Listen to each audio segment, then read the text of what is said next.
Mapagpalang gabi po sa ating lahat.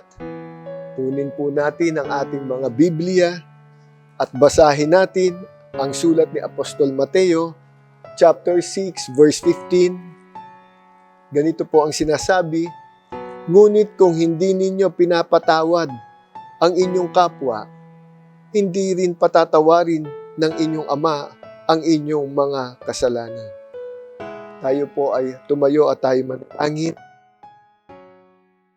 Diyos amang makapangyarihan sa lahat, maraming pong salamat sa patuloy na pangangalaga, pag-iingat, pagsama at pagtulong niyo po sa bawat isa sa amin.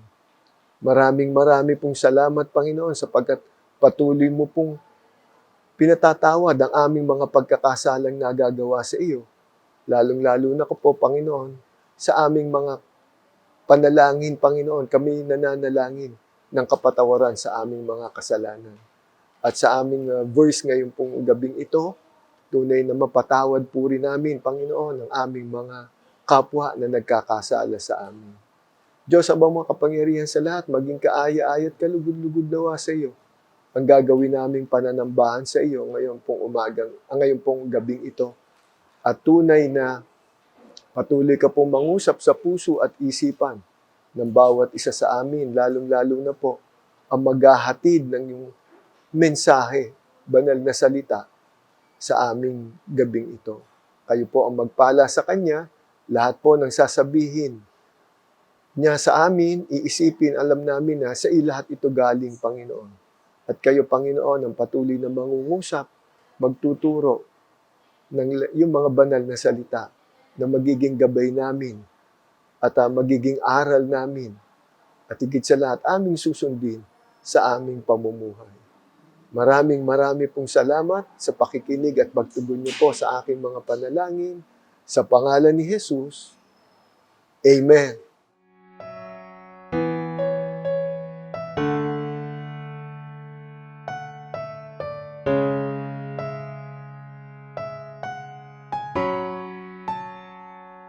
Magandang gabi po sa inyong lahat. Ako po si Ella Sabit.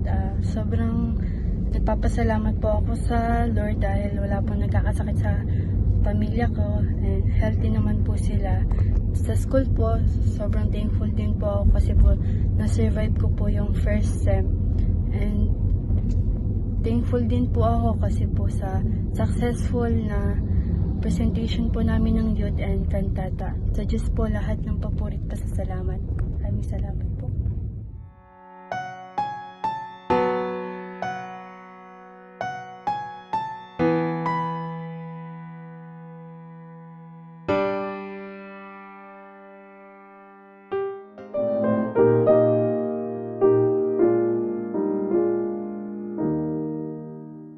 Maglingkod kay Jesus ay kaaliwan, pagkat sa Kanya'y may kagalakan.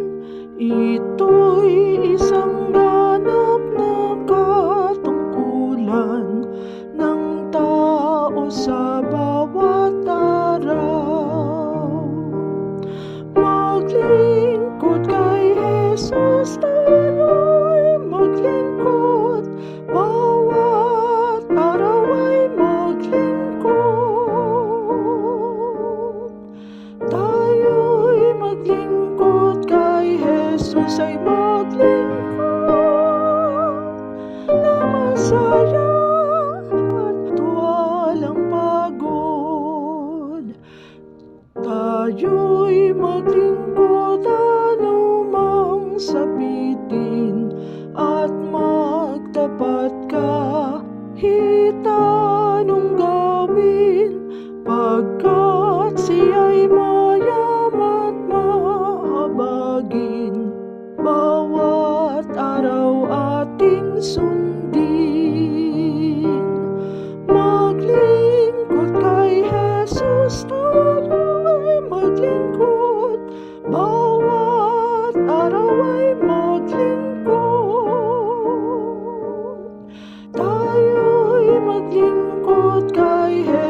Jesus tayo'y maglingkod, bawat araw ay maglingkod. Tayo'y maglingkod, kay Jesus ay maglingkod, na masaya at walang pagod.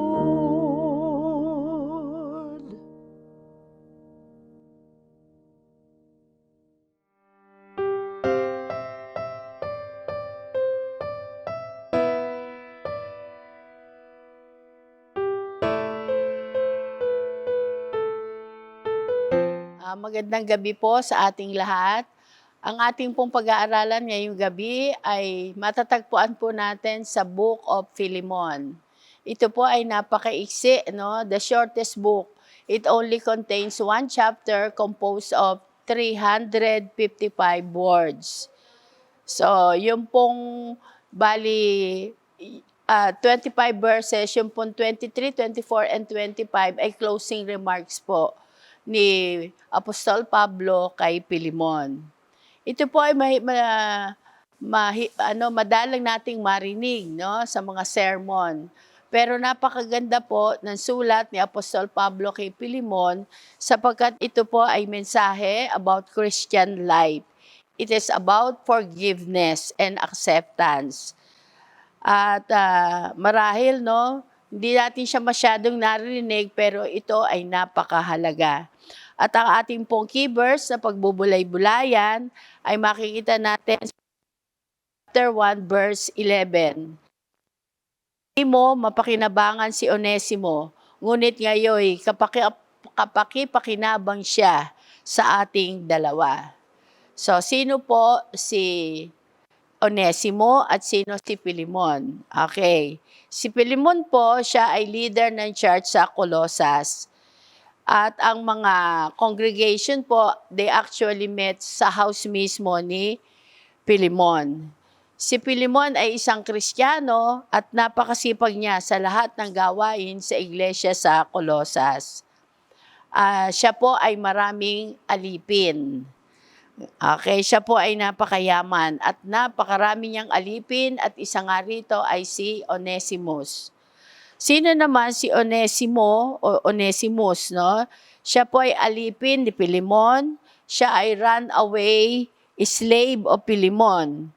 Siya po ang hinimok ni Pablo para po magkaroon ng malalim na pananampalataya sa ating Panginoon.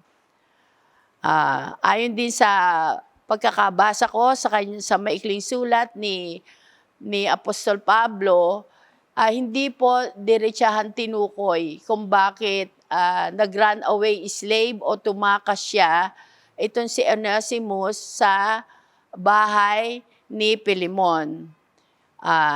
Siya isang runaway, perhaps he stole money from Philemon, kaya siya tumakas.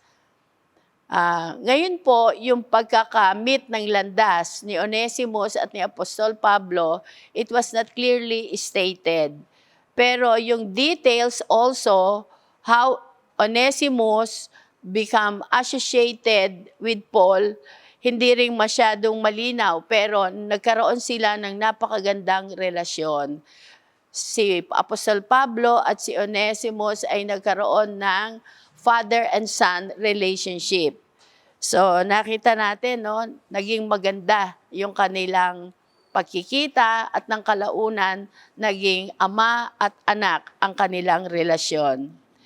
Hayaan niyo basahin ko sa inyo yung maikling sulat. Simulan po natin sa 12, 13, and 14. Sabi po sa 12, pinababalik ko na siya sa iyo. Ang pinababalik po ni Apostol Pablo ay si Onesimus. Gusto niya bumalik na si Onesimo sa tahanan ni Philemon.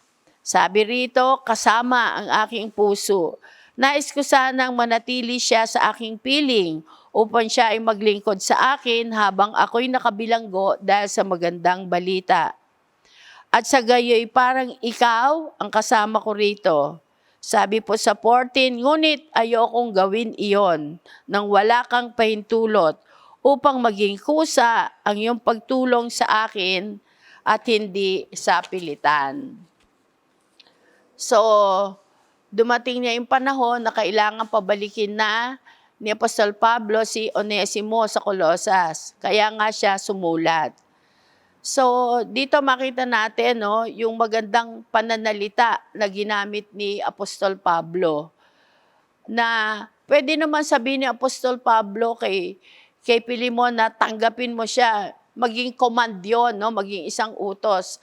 Dahil alam natin, ang si Pilimon, kaya siya nakakilala sa Panginoon, ay dahil din kay Apostol Pablo. So, pwede niyang utusan na tanggapin mo ito, patawarin mo siya, pero hindi yon ang ginawa ni Apostol Pablo. Isang pakiusap ang kanyang ginawa. So, natural po, itong si Onesimo, ayaw niyang bumalik. Siyempre, ninenervous siya dahil nga siya ay runaway na alipin. At natatakot siya sa retribution. Yung pong retribution, yung punishment na pwedeng inflicted sa kanya dahil sa ginawa niyang kasalanan kay Pilimon. Kaya ayaw niya sanang bumalik. Ngayon po, sa verse 15, 16, and 17, ganito po ang sabi, marahil nalayo sa iyo si Onesimo ng kaunting panahon upang sa pagbalik niya ay makasama kanya habang panahon. Hindi bilang alipin, kundi isang minamahal na kapatid. Napamahal na siya sa akin at lalo siyang mapapamahal sa iyo. Kaya't kung kinikilala mo akong tunay na kasama, tanggapin mo siya tulad ng pagtanggap mo sa akin. So nakita natin, napakagandang words na ginamit ni Apostol Pablo, very careful and very caring ang words na ginamit niya. Sabi nga, he could have commanded Pilimon, but he requested him to reconsider in his own heart that he should forgive Onesimus. Okay, pwedeng mag-demand, pero pag dinemand mo ang isang tao dahil in authority ka, susunod ka. Pero yung pagpapatawad mo, hindi bukal sa puso. Maaring patawarin niya si Onesimus, pero yung superficial, hindi nanggagaling sa puso. Okay, sabi po sa 18, 19, and 20, kung siya'y nagkasala sa iyo o nagkautang sa iyo, sa akin mo singilin. Napakagandang pangungusap. Kung nagkasala o nagkautang, i-charge mo sa akin. Tapos sabi pa ni Pablo, akong si Pablo ang sumusulat nito, ako ang magbabayad sa iyo. Hindi ko na dapat banggitin pa na utang mo sa akin ang iyong sarili. So makita natin, palibasa, ang nagdala sa Panginoon kay Pilimon ay si Pablo. Kumbaga siya yung in authority, no? Sabi niya, hindi ko na dapat banggitin pa na utang mo sa akin ang iyong sarili. Para po itong ganito, no? Halimbawa po, pupunta kayo sa doktor, magpapagamot kayo, check ang inyong blood pressure, titingnan ang inyong heartbeat, kaunting tanong, pagkatapos, sasabihin mo sa doktor, magkano po? Yan. Tanong agad, magkano? O kaya konting skin allergy lang, no? Konting tanong-tanong, sasabihin mo, magkano po? Pero, pagka ang isang member na iyong pamilya, halimbawa ay, anong tawag doon, yung Maleficent, no?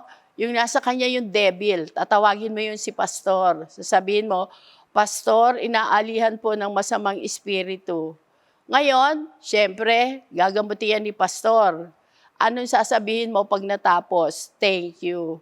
Ibig sabihin, nagpagamot ka, konting salita, nagbabayad ka.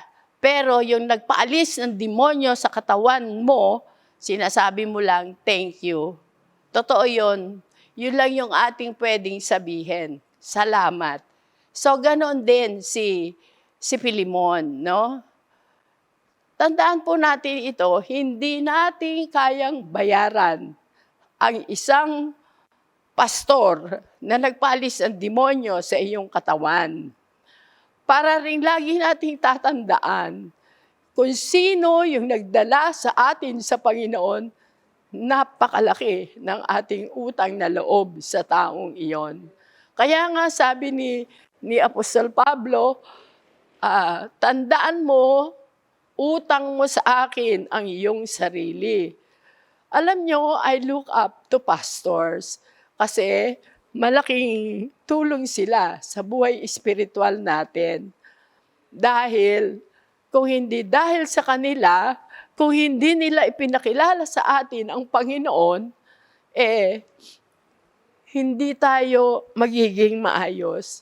Kaya tingnan nyo, totoo yun, yung salvation is the best gift of God. Kung sino yung nagdala nun sa iyo, kung sino ang umakay sa iyo sa Panginoon, you should be forever grateful sa Kanya. Kaya nga, ayaw isumbat ni Apostol Pablo, tandaan mo, utang mo sa akin ang iyong sarili. Hindi natin kayang bayaran yon. Pero ano ang ating pwedeng ibayad? I-share mo sa iba ang isiniyar nila sa iyo. Yun lang yung paraan na pwede tayong makabayad. Tapos, hindi siya nanghihingi ng kahit ano. Ano ang sabi sa 20? Ipinakikiusap ko lamang sa inyo, alang-alang sa Panginoon, ipagkaloob mo na sa akin ito, pasayahin mo ako bilang kapatid kay Kristo.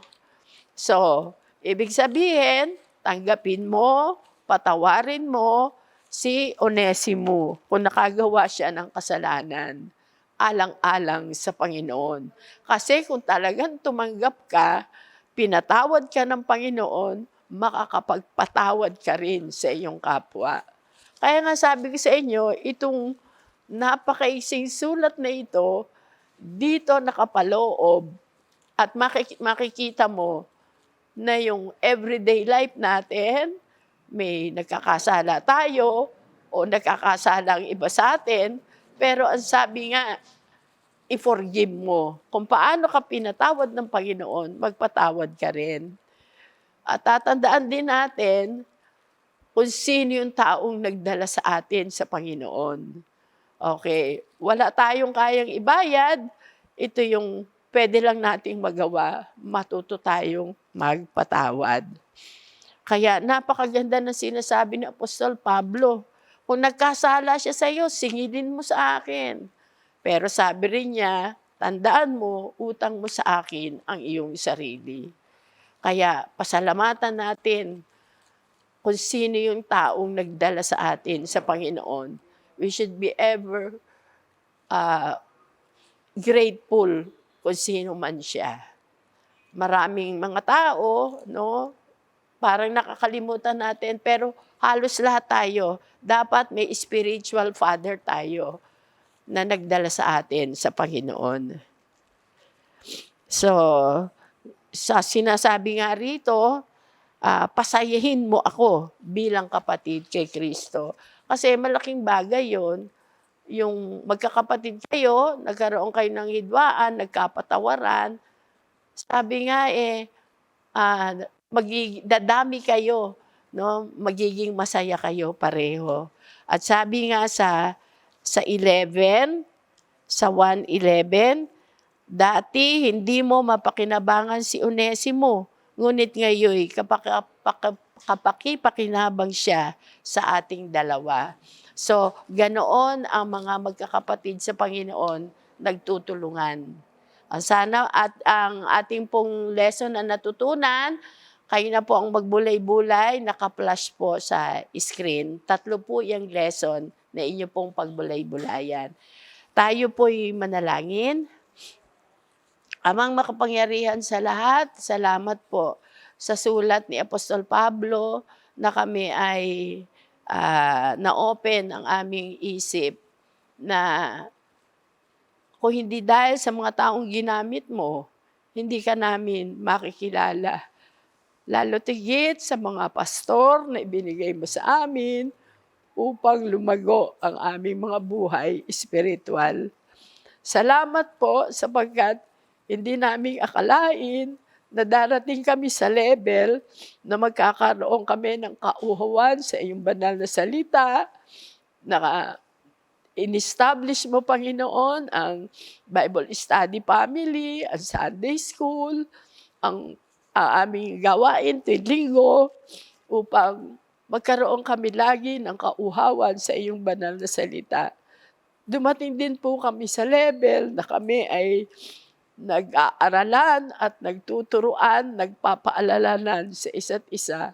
Dumating din kami sa level na anumang talento na meron kami, gamitin namin, Panginoon, para sa iyong kalwalhatian. Salamat, Panginoon, sapagkat minamahal mo kami lahat. Ayaw mo na iyong mga anak ay maging stagnant sa aming pananampalataya.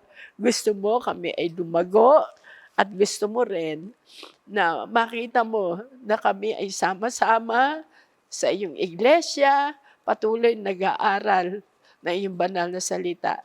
Maraming pong salamat. In Jesus' name we pray. Amen.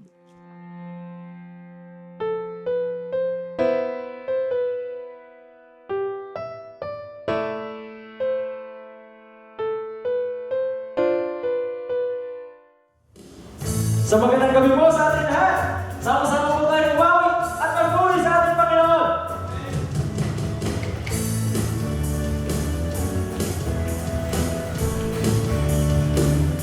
Tayo po lahat. I'm trading my sorrows. I'm trading my shame. I'm laying them down for the joy of the Lord. I'm trading my sickness. I'm trading my pain.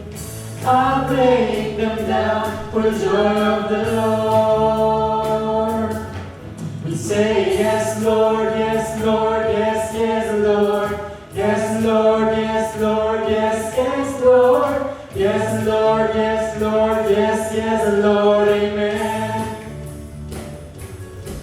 I'm pressed but not crushed, persecuted, not abandoned, struck down but not destroyed. I'm blessed beyond His curse, but His promise will endure. His joy is gonna be my strength. Though the sorrow will last for the night, His joy comes with the morning. I'm trading my sorrows, I'm trading my shame. I'm laying them down for the joy of the Lord. I'm trading my sickness, I'm trading my pain. I'm laying them down for the joy of the Lord. We say yes, Lord. We say yes, Lord, yes, Lord, yes, yes, Lord. Yes, Lord, yes, Lord, yes, yes, Lord. Yes, Lord, yes, Lord, yes, yes, Lord, amen. We say yes, Lord, yes, Lord, yes, yes, Lord. Yes, Lord, yes, Lord, yes, yes, Lord. Yes, Lord, yes, Lord, yes, yes, Lord, amen. Ooh, la la la la la la la la la. La la la la la la la la la. La la la la la la la la la. Ooh, la la la la la la la la la. La la la la la la la la.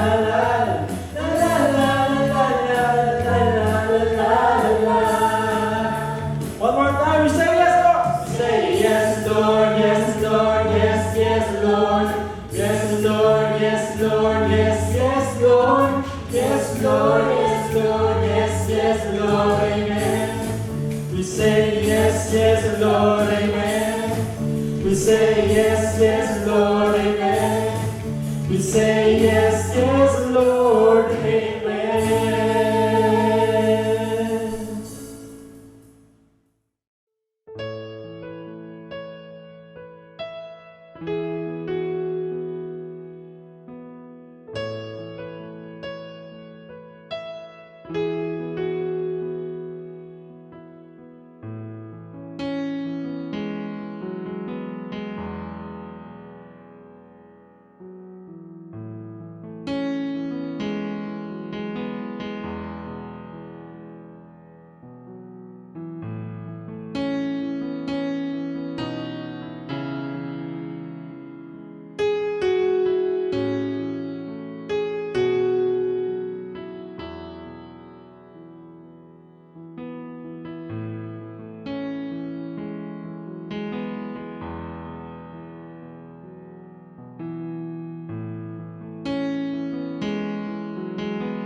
Sabay-sabay po nating basahin mula sa Santiago 5:13 hanggang 15. Nahihirapan ba ang sinuman sa inyo?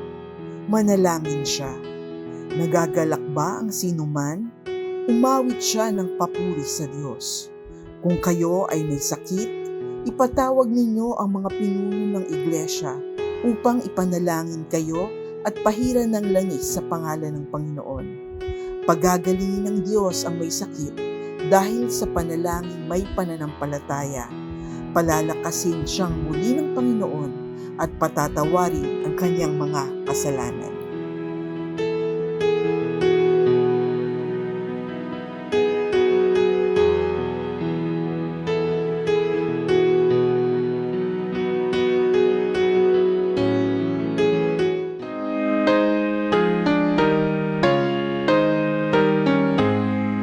Ang ama'y papurihan, Anak, Espiritong Banal, ng mga taong nilalang at ng tanang sanlangitan. Amen. Tayo po ay manalangin. Aming Diyos, amang makapangyarihan sa lahat, Panginoon, maraming salamat sa gawing ito. Maraming salamat na kami ay nakasamba po sa iyo. Nagbigay kami ng panahon para sambahin ka sa Espiritu at sa katotohanan. Maraming salamat sa anak na ginamit mo na maghatid ng iyong salita. Ay patuloy mo siyang pagpalain, patuloy mo siyang samahan sa lahat ng kanyang mga ginagawa. Sa pagkakataong ito, igawad mo, Ama, ang iyong makapangyarihang bendisyon. Pagpalain nawa kayo ng Panginoon at ingatan kayo. Paliwanagin nawa ng Panginoon ang kanyang mukha sa inyo at mahabag sa inyo. Ilingap nawa ng Panginoon ang kanyang mukha sa inyo at bigyan kayo ng kapayapaan. Mula ngayon at magpakailan-kailanman. Amen.